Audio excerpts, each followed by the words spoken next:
আলিমুল আল্লাহর নবীর উম্মতেরা আসলে পুরস্কার রেখেছেন সুবহানাল্লাহ। ও আমার উম্মতেরা, তোমরা যারা ময়দানে মাহশর নিয়ে চিন্তিত থাকো, ঘাবড়াহাট থাকে, দিলের মধ্যে ভয় থাকে, আতঙ্ক থাকে, জাহান্নামের ভয়, ময়দানে মাহশরের ভয়, হাশরের ময়দানের উত্তপ্ত রৌদ্রের ভয়, ও আমার উম্মতেরা তোমরা জেনে রাখো, আমি নবী বলছি, তোমরা যারা আমাকে সচ্চা মহব্বত করবে, ওয়ানাল হাশিরু ইয়াশারুন নাসু আলা কাদমাইয়া, ও আমার উম্মতেরা তোমরা জেনে রাখো, ময়দানে মাহশর তো আমি নবীর নবুয়তের কদম পাকের নিচে। সুবহানাল্লাহ।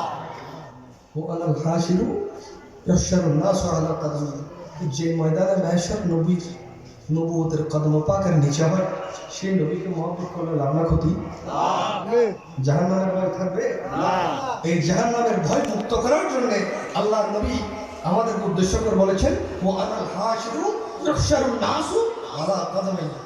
আল্লাহ পাক আমাদের সকলকে আল্লাহর নবীর সচ্চা আশিক, সচ্চা গোলাম বানার সে তৌফিক দান করুন।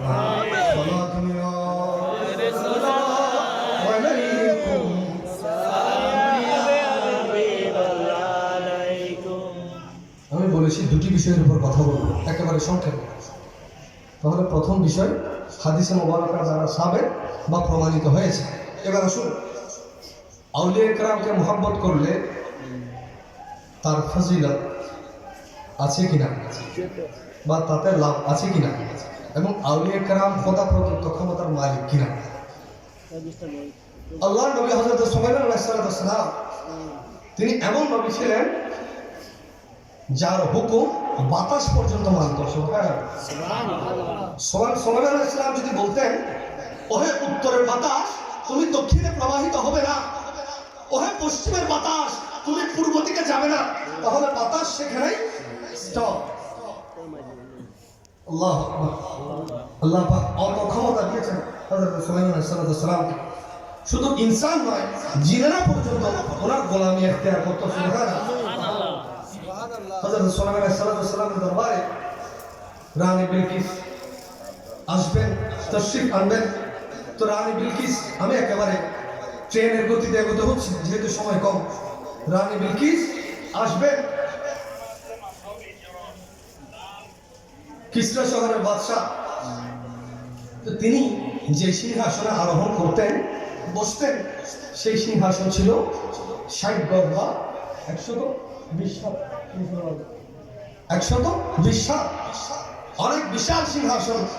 হযরত সুলাইমান সাল্লাম বললেন, তোমাদের মধ্যে এমন কে আছো, রাজসভার মধ্যে বললেন, তোমাদের মধ্যে এমন কে আছো যে রানী বিলকিস আমার রাজসভায় উপস্থিত হওয়ার পূর্বে তার সিংহাসন আমার দরবারে নিয়ে আসতে পারবে? সুবহানাল্লাহ।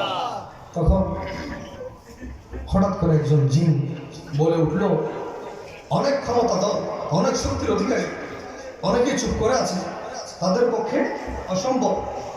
ওই জিন্নাত, শাহেনশাহ জিন্নাত বলে উঠল যে হুজুর, মোটামুটি আমি দুপুরের মধ্যে নিয়ে আসতে পারবো। সুবহানাল্লাহ। তখন তিনি বললেন, হযরত সুলাইমান সাল্লাম দেরি হয়ে যাবে, রানী বিলকিস তো এর আগে চলে আসবে, এর আগে কে নিয়ে আসতে পারবে?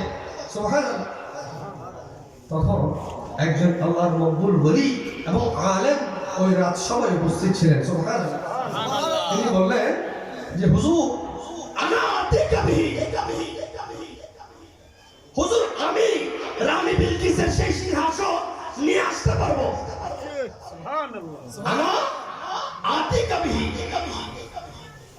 আপনার কতক্ষণ সময় লাগতে পারে?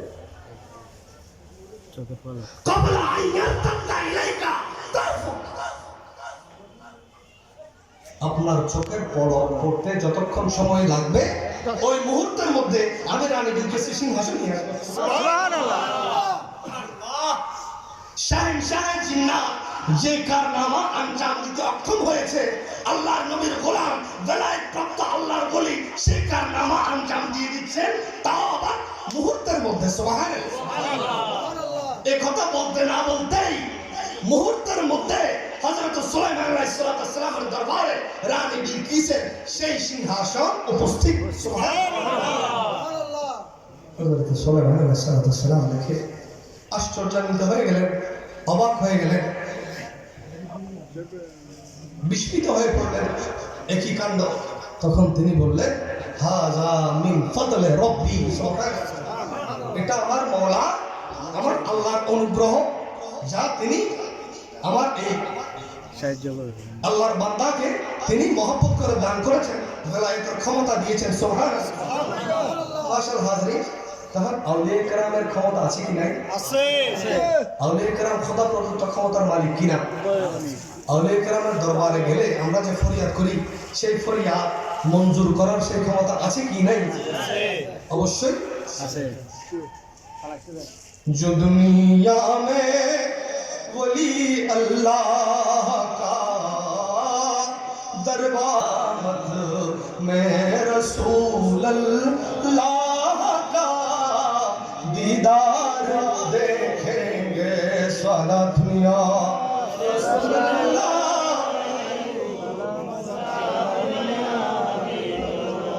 শুধু তাই নয়, হাদিসে কুদসির মধ্যে আমার আল্লাহ ইরশাদ করেছেন,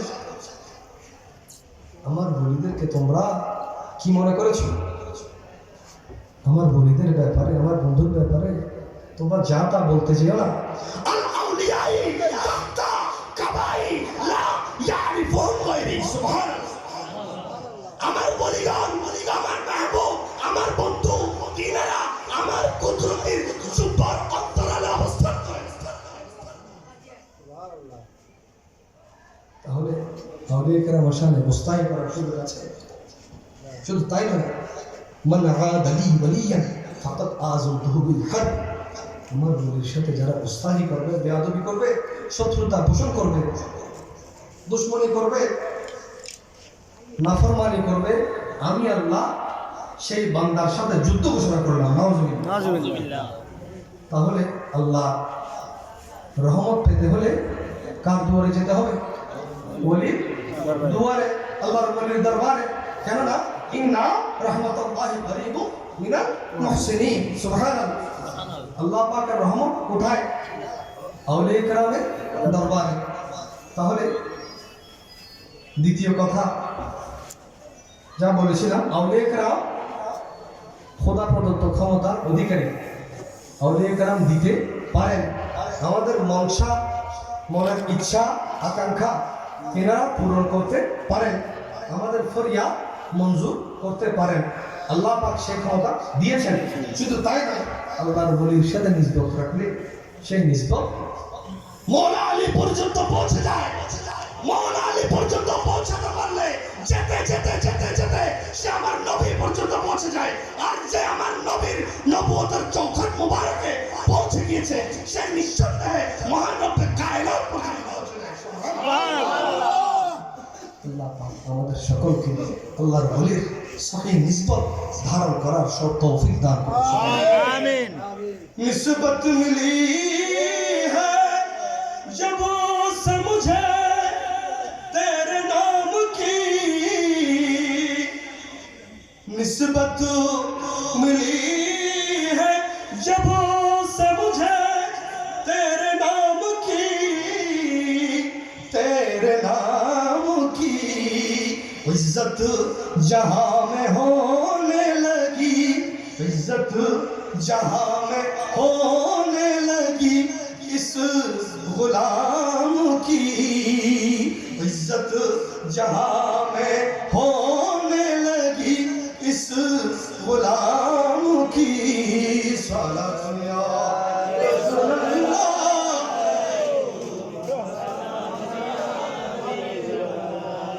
আসলে হাজরিন, আমি কথা বলাচ্ছি না, হুজুরকে বসিয়ে রেখে কথা বলাটা আমার মুস্তাহি মনে হচ্ছে। শরীর যদিও বা কাঁপছে না, কিন্তু ভিতরে ঠিকই কাঁপছে, এটা আমার অনুভব করছে। হুজুরকে বসিয়ে রেখে কথা বলা, এটা আমার জন্য অনেক ভারী হয়ে যাচ্ছে।